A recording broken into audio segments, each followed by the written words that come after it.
Everyone, চলো আজকে বানানো যাক স্ট্রিট স্টাইল চিলি পটেটো। তার জন্য আমি আলুটাকে ছোট ছোট করে কেটে তার মধ্যে লবণ দিয়ে এটা সেদ্ধ হতে দেবো। ততক্ষণে পেঁয়াজ আর ক্যাপসিকামটাকেও কেটে নিয়েছি। আর এইদিকে আলুটা 80% মতো সেদ্ধ হলে সেটা নামিয়ে নেব জল ঝরিয়ে। এবার তার মধ্যে দেবো 1 চামচ কর্নফ্লাওয়ার, 1 চামচ ময়দা। এবার ভালো করে এটা মাখিয়ে নিয়ে ওপর দিয়ে একটু লবণ ছিটিয়ে এবার এটাও ভালো করে একটু মিশিয়ে নেব। এবার কড়াইয়ে তেল দিয়ে তেল গরম হলে আলুগুলো ছেড়ে দেবো।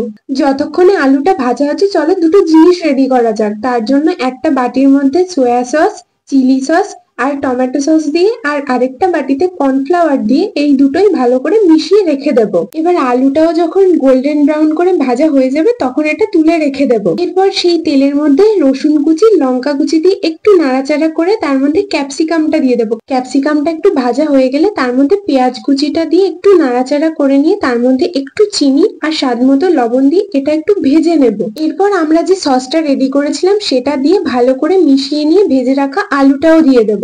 একটু নাড়াচাড়া করে নিয়ে তার মধ্যে একটু সামান্য জল দিয়ে একবার ফুটে উঠলে কর্নফ্লাওয়ার গোলা জলটা দিয়ে নাড়তে নাড়তে যখন একদম জল শুকিয়ে আসবে তখন নামিয়ে নিলেই রেডি আমাদের চিলি পটেটো। আর হ্যাঁ, ভিডিওটা ভালো লাগলে অবশ্যই লাইক, কমেন্ট, শেয়ার আর সাবস্ক্রাইব করে দিও কিন্তু।